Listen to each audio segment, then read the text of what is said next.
C'est un plaisir de vous retrouver sur TVA1EWA, Télévision Africa Umoja Ewa Panafricain, la chaîne panafricain qui vous informe sur toute l'Afrique. Je suis Wassa Ewa. Voici ce dont nous allons parler aujourd'hui. Le Sénat américain rejette la proposition de retirer les troupes du Niger. Les casques bleus de l'ONU quittent le Mali précipitamment et sous la menace. Plusieurs soldats ukrainiens s'engagent en tant que volontaires dans l'armée russe. Le Naira nigérian atteint un niveau record sur le marché noir. Gabon, Ali Bongo touchait un salaire mensuel de 270 millions de francs, média gabonais. Mer Rouge, l'Éthiopie, ne fera pas valoir ses intérêts par la guerre, assure Abiy Ahmed. Pékin présente une nouvelle vision pour la ceinture et la route.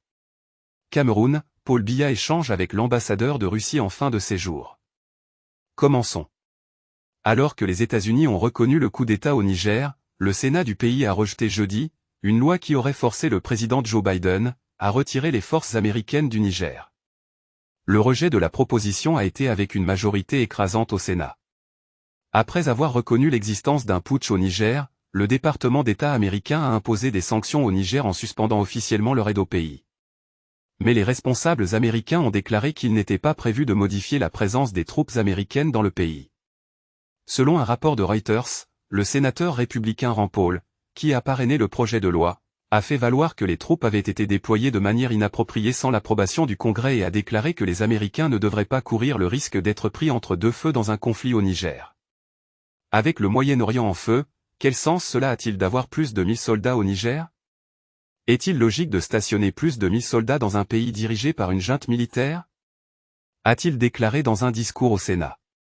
Le sénateur Ben Cardin, président démocrate de la Commission sénatoriale des Relations étrangères, a déclaré que si les Américains se retiraient, cela pourrait laisser un vide qui pourrait être comblé par la Russie ou les mercenaires de Wagner. Nous n'accordons pas suffisamment d'attention à cette partie du monde.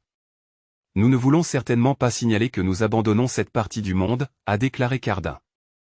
La mission de l'ONU repoussée du Mali a été contrainte par les actions du pouvoir de précipiter son départ et de saboter le matériel laissé sur place, avant de risquer la vie de ses soldats de maintien de la paix sur la route, faute d'autorisation de vol. La MINUSMA a été chassée après que la J, au pouvoir depuis 2020 a appelé à son retrait en juin, proclamant l'échec de la mission et dénonçant sa prétendue instrumentalisation de la question des droits de l'homme. Voici un aperçu de cette opération d'envergure et risquée, qui met fin à 10 années d'efforts pour tenter de stabiliser un pays en proie au djihadisme et à une profonde crise multidimensionnelle. Tension de toutes par la MINUSMA, dont l'effectif oscille autour de 15 000 militaires et policiers et dont plus de 180 membres ont été tués dans des actes hostiles, devrait être parti d'ici le 31 décembre. Les différents acteurs armés qui luttent pour le contrôle du territoire du Nord cherchent à profiter de l'évacuation des camps de la MINUSMA. L'armée se précipite pour les reprendre. Les groupes séparatistes à majorité touareg qui s'opposent à l'armée ont repris les hostilités contre elle. Le groupe de soutien à l'islam et aux musulmans, GSIM, affilié à Al-Qaïda, a intensifié ses attaques. La MINUSMA se retire donc en pleine escalade militaire, rendue plus dangereuse par ce qui est perçu comme des restrictions imposées par les autorités sur sa capacité de manœuvre. Contingent attaqué après avoir quitté 5 camps depuis août, la MINUSMA a achevé dimanche son retrait accéléré de Thessalie. Elle l'a fait, dit-elle, dans un environnement extrêmement tendu et dégradé, mettant en danger la vie de son personnel, avec des coups de feu tirés sur l'un de ses avions cargo et sur ses positions les jours précédents. Une partie du contingent, essentiellement tchadien, est repartie par avion. Mais les autres prirent la route de Gao. Plus de 500 km de désert, sous la menace constante des groupes armés. Même son de cloche avec le retrait d'Aglock le lendemain, faute d'autorisation de vol. Selon la MINUSMA, ces convois ont été attaqués à coups d'engins explosifs, faisant des blessés. Le GSIM a revendiqué la responsabilité. Un chauffeur de camion a été grièvement blessé et 2 autres légèrement blessés jeudi lorsque des hommes armés ont ouvert le feu sur un convoi logistique en provenance d'Ansongo, un autre camp à évacuer, a rapporté la mission. Matériel abandonné. La MINUSMA a déclaré avoir été contrainte de détruire ou de mettre hors service des équipements tels que des véhicules, des munitions et des générateurs, conformément aux règles de l'ONU, car elle n'était pas en mesure de les emporter avec elle. De telles pertes auraient pu être évitées, si 200 camions n'avaient pas été bloqués à Gao depuis le 24 septembre par les restrictions de circulation imposées par les autorités, a-t-elle expliqué. Des camions-citernes destinés à ravitailler les convois sont également bloqués à Gao. La douane a expliqué que la quantité de carburant n'était pas justifiée, a indiqué un responsable de la mission. Un policier malien basé à Gao affirme que les autorités ont peur de voir la MINUSMA livrer du carburant aux djihadistes. Méfiance exacerbée. Une telle allégation, fondée sur aucun élément probant, reflète la méfiance entre la MINUSMA et les autorités. Une note confidentielle consultée par l'AFP est destinée au Conseil de sécurité de l'ONU par le département des opérations de maintien de la paix liste les obstacles à surmonter par la MINUSMA, refus d'autorisation de vol ou de voyage, mais aussi embargo sur les importations à son attention ou impossibilité de patrouiller autour de ses propres camps pour les surveiller. La MINUSMA a élaboré un plan B de retrait, incluant des mesures de dernier recours. Le porte-parole du gouvernement malien, le colonel Abdoulaye Maïga, a accusé l'ancien allié français, que les autorités ont également chassé, de n'avoir ménagé aucun effort pour faire fuir la MINUSMA. En accélérant son mouvement, la MINUSMA bouleverse les plans de l'armée, qui refuse de laisser carte blanche aux indépendantistes. L'AJ a pris la décision d'expulser la MINUSMA, mais on lui impose le calendrier de retrait, explique Jonathan Guiffard, expert associé à l'Institut Montaigne. Et maintenant Kidal, où les tensions risquent de s'accentuer avec le départ de Kidal, fief de la rébellion touareg et enjeu majeur de souveraineté. Le départ était initialement prévu pour la seconde quinzaine de novembre. Cela pourrait arriver plus rapidement, un responsable de la MINUSMA évoquant une affaire de quelques jours. Un responsable de la mission a déclaré que le personnel non essentiel avait commencé à partir. Nous n'allons pas rester les bras croisés et mettre nos troupes en danger, a déclaré un officier tchadien. Compte tenu de la sensibilité du sujet, plusieurs interlocuteurs restent anonymes. Alors que les combats se poursuivent en Ukraine, une nouvelle unité spéciale militaire russe a vu le jour. Selon un rapport de l'agence de presse Sputnik, cette unité est composée d'anciens militaires ukrainiens ayant obtenu la nationalité russe et s'étant engagés librement au sein de l'armée russe. Selon les informations, la nouvelle unité militaire, composée d'anciens prisonniers de guerre ukrainiens, combattra les forces armées de Kiev. Ces hommes se sont inscrits en tant que volontaires dans les troupes de Moscou, rapporte Sputnik. Le média rapporte également que, le bataillon de volontaires portant le nom de Bogdan Khmelnytsky, chef militaire et politique des Cosaques d'Ukraine du XVIIe siècle, formé d'anciens militaires ukrainiens, a intégré l'unité cascade de la République populaire de Donetsk. Après avoir prêté serment, les soldats partiront pour le front, a indiqué à Sputnik le commandant du bataillon Andrei Tishchenko. Le serment sera prêté à l'issue de la période de formation, selon lui. La chute libre et soudaine du naira nigérian par rapport au dollar américain a provoqué un choc et une inquiétude généralisée dans les secteurs de la banque et de l'investissement. Le naira nigérian a atteint un niveau record de 1002 cents pour un dollar sur le marché noir, a montré la plateforme en ligne Aboki FX, un jour après que la monnaie ait atteint un nouveau plus bas sur le marché officiel en raison d'une pénurie persistante de dollars. Le naira est en chute libre sur le marché non officiel, où il s'échange librement, et cette situation s'est aggravée après la levée des restrictions monétaires sur le marché officiel. Le mois dernier, la monnaie a dépassé les 1000 nairas pour un dollar sur le marché noir et a continué de s'affaiblir à mesure que la demande excédentaire en dollars est canalisée vers le marché informel depuis le marché officiel. La monnaie de la plus grande économie d'Afrique s'est récemment négociée à la baisse à 1330 nairas pour un dollar pour ceux qui exigeaient un virement électronique.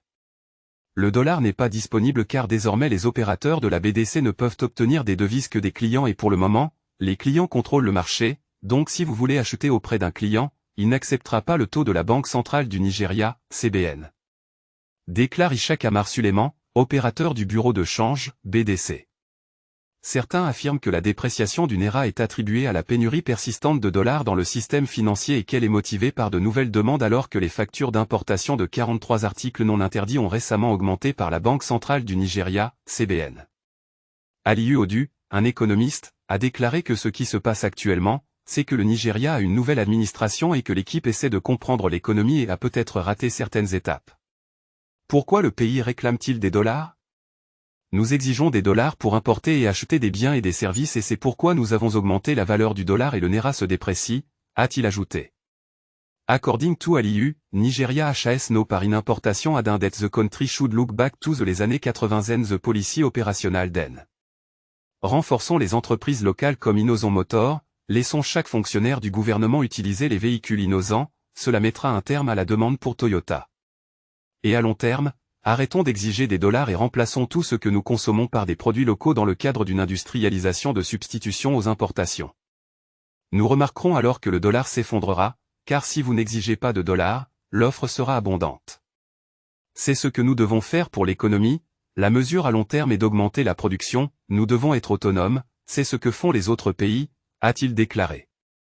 Les experts disent que la perte continue de valeur du Naira pose d'énormes répercussions pour l'ensemble du bloc de la CCAS de 15 membres, et pas seulement le Nigeria. Ali Bongo touchait un salaire mensuel de 270 millions de francs.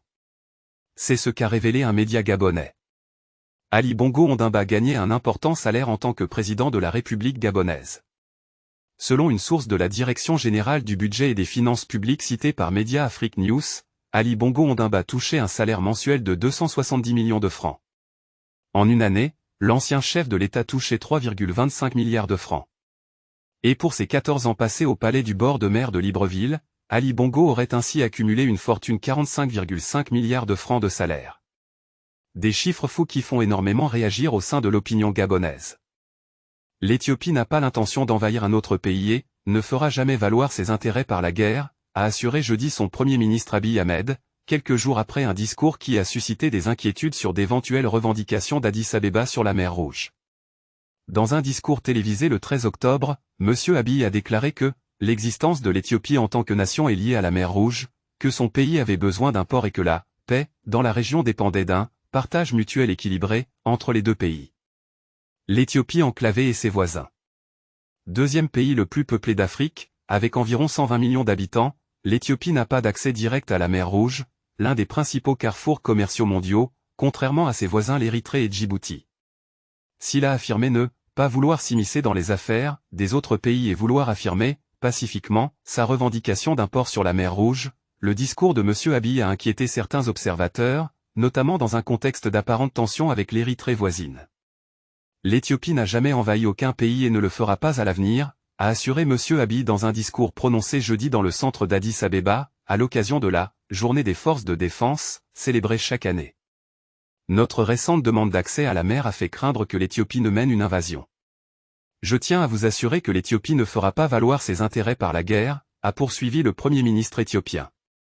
Le rapprochement d'Abiy Ahmed avec l'Érythrée lui a valu le prix Nobel de la paix en 2019, mais son aura s'est ensuite sérieusement évanouie lorsqu'il a envoyé l'armée fédérale pour mater les autorités insoumises de la région nord du Tigré. La guerre du Tigré, qui a duré de novembre 2020 à novembre 2022, a fait plusieurs centaines de milliers de morts. L'Éthiopie moderne a brièvement eu accès à la mer Rouge lorsqu'elle a progressivement annexé l'Érythrée, une ancienne colonie italienne, dans les années 1950. Elle a perdu cet accès depuis un conflit entre les deux pays entre 1998 et 2000, quelques années après l'indépendance de l'Érythrée en 1993, et l'Éthiopie dépend désormais du port de Djibouti pour ses exportations et importations. Les dirigeants du monde se sont réunis à Pékin la semaine dernière pour marquer le 10e anniversaire de l'initiative La Ceinture et la Route, BRI. Lancée en 2013, l'activité de la BRI a dépassé les 1000 milliards de dollars, selon certaines estimations. Lors du forum, le président Xi Jinping a déclaré que la Chine mettait à disposition plus de 100 milliards de dollars supplémentaires pour financer les infrastructures. Avant le forum, les spéculations allaient bon train selon lesquelles la BRI perdait de sa vigueur.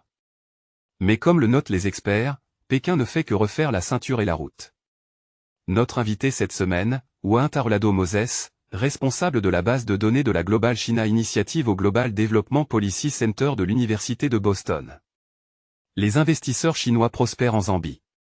Les investissements chinois en Zambie ont augmenté ces dernières années pour inclure des intérêts dans les secteurs miniers, agricoles et manufacturiers. Aidés par l'attitude pro-business du président Hichilema, les liens économiques entre la Zambie et la Chine semblent se renforcer. Boom des fintechs africaines malgré une croissance faible. Selon un récent rapport, les fintechs africaines devraient croître par 13 pour atteindre 65 milliards de dollars en 2030, soit la croissance la plus rapide de toutes les régions du monde. Serge Kofi rend compte de la semaine africaine de la microfinance à Lomé. Le président Paul Biya s'est entretenu ce jeudi avec l'ambassadeur de la Russie au Cameroun. En fin de séjour au Cameroun, l'ambassadeur de Russie s'est entretenu avec le président Paul Biya. Entretien ce jour au Palais de l'Unité avec l'ambassadeur de la Fédération de Russie, son Excellence Anatoly Bachkin, arrivé en fin de séjour, a écrit le chef de l'État sur le réseau social X.